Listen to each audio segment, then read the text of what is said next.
ओम नमः शिवाय। हर हर महादेव। सनातन धर्म यूट्यूब चैनल पर आप सभी का स्वागत है। श्रावण मास के 18वें अध्याय की कथा।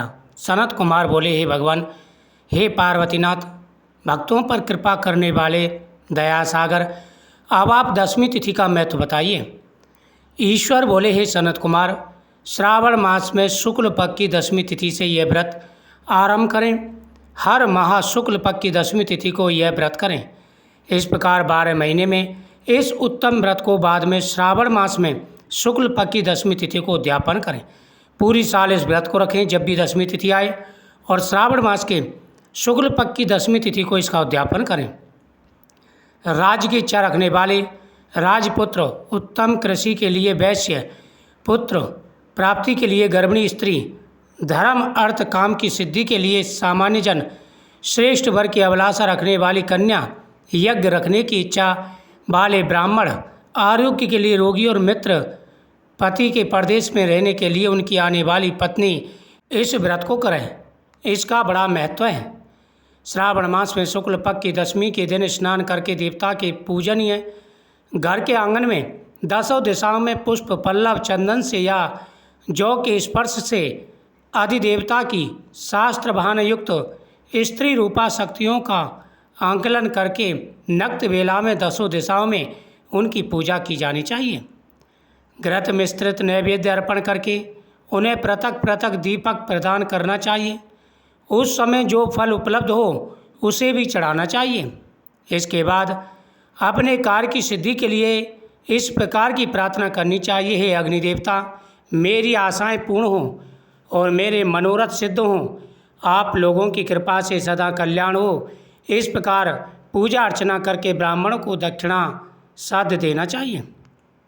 हे मुनिश्रेष्ठ, इसी क्रम से हर महीने 10वीं तिथि का व्रत सदा करना चाहिए और साल तक अनंतर उद्यापन करना चाहिए। अब पूजन की विधि कही जाती है, ध्यान से सुनो।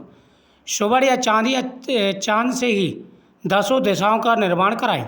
उसके बाद स्नान करके भलीभांति वस्त्र धारण करें। भक्तिपूर्वक मन में 10 दिग्पाल का पूजन करना चाहिए। घर के आंगन में क्रम से इन मंत्रों के अग्नि देवता को स्थापित करें। इस भवन के स्वामी और देवताओं तथा दानवों से नमस्कार करके जाने वाले इंद्र आपके ही करीब रहते हैं। आप ऐसी नामक दिग देवता को नमस्कार करें। हे आसे, अग्नि के साथ परिग्रहण विवाह होने के कारण आप आग्नि कहलाती हैं। आप तेज स्वरूपा तथा पराशक्ति हैं। आप मुझे वर देने की कृपा करें, मेरी पूजा को स्वीकार करें। आप ही की आश्रय लेकर धर्मराज सभी लोगों को दंडित करते हैं, इसलिए आप सैमिनी नाम वाली हैं। हे याम्य, आप मेरे लिए उत्तम मनोरथ पूर्ण करने वाली हो। हाथ में खड्ग धारण किए हुए मृत्यु देवता आपका ही आश्रय ग्रहण करते हैं, अतः आप निरश्रय रूपा आप मेरी आशा को पूर्ण कीजिए। हे वारुणी, समस्त भवनों के आधार तथा जल जीवों के स्वामी वरुणदेव आप में ही निवास करते हैं, अतः आप मेरे कार्य तथा मन को पूर्ण करने के लिए आप तदंतर हों। आप जगत के आदि स्वरूपा वायुदेव के साथ अधिष्ठित हैं, इसलिए आप वयव्य हैं। हे वयव्य, आप मेरे घर में शांति प्रदान करें। आप धन के स्वामी कुबेर के साथ अधिष्ठात्री हैं, इसलिए हे देवी, मेरी पूजा को स्वीकार करें,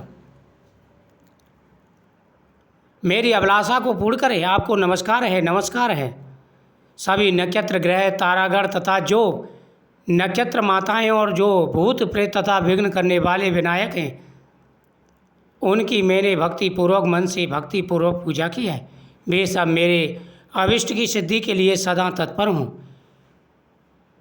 नीचे के लोकों में आप सर्पों तथा नेवलों के द्वारा सेवित हैं, अतः नाग पत्नियां सहित आप मेरे ऊपर प्रसन्न हो। इन मंत्रों के द्वारा पुष्प, धूप आदि से पूजन करके वस्त्र, अलंकार तथा फल निवेदित करना चाहिए। इसके बाद ध्वनि, गीत, नृत्य आदि मंगल कृत्यों और नाचती हुई श्रेष्ठ स्त्रियों के सहित जागरण करके रात्रि व्यतीत करें। कुमकुम, अक्षत, तांबूल, दान मान आदि द्वारा भक्तिपूर्वक मन से उस रात्रि को सुखपूर्वक व्यतीत करके प्रातःकाल प्रतिमाओं की पूजा करके ब्राह्मणों को प्रदान कर देनी चाहिए। इस विधि से व्रत करके क्षमा याचना तथा प्रमाण करके मित्रों तथा प्रिय बंधुजनों को साथ लेकर भोजन कराना चाहिए। हे तात, जो मनुष्य इस विधि से आदर पूर्वक दशमी व्रत करता है वह सभी मनोवांछित फल प्राप्त कर लेता है। विशेष रूप से स्त्रियों को इस सनातन व्रत को करना चाहिए, क्योंकि मनुष्य जाति में स्त्रियां अधिक श्रद्धावान होती हैं। हे मुनि, धन प्रदान करने वाले, यश देने वाले, आयु बढ़ाने वाले तथा सभी मनोकामनाओं का फल प्रदान करने वाले इस व्रत को मैंने आपसे कह दिया है। तीनों लोकों में अन्य कोई भी व्रत इसके समान नहीं है। हे ब्रह्मपुत्रों, मैं श्रेष्ठ वांछित फल की कामना करने वाले जो मनुष्य दशमी तिथि को दसों दिशाओं की सदा पूजा करते हैं, उनके हृदय में स्थिति सभी बड़ी बड़ी कामनाओं को वे दिशाएं फलीभूत कर देती हैं। इसमें अधिक कहने से क्या प्रयोजन। हे सनत कुमार, यह व्रत मोक्षदायक है, इसमें संदेह नहीं करना चाहिए। इस व्रत के समान ना कोई व्रत है और ना होगा। यह व्रत सभी मनोकामनाओं को पूरा करने वाला है। श्रावण मास का महीना तो वैसे ही सभी मनोकामनाओं को पूरा करने वाला है। जो भी श्रद्धा के साथ में श्रावण मास की कथाओं का प्रतिदिन श्रवण करते हैं, इन कथाओं का पाठ करते हैं, उनकी हर मनोकामना पूरी हो जाती है। श्रावण मास की एक एक तिथि बड़ी महत्वपूर्ण है। हर तिथि का जिस प्रकार से शास्त्रों में बताया गया है उसी प्रकार से पालन करना चाहिए। हे सनत कुमार, यह मैंने तुम्हें व्रत और उद्यापन विधि दोनों ही बता दी हैं। जो भी सच्चे मन से श्रावण मास के महीने में दशमी तिथि का पूजन करते हैं, जिसे आशा दशमी व्रत कहते हैं, जिसके द्वारा जिसे दुख हो वह सावन शुक्ल दशमी की रात को नहाकर अर्चन कर व्रत करें।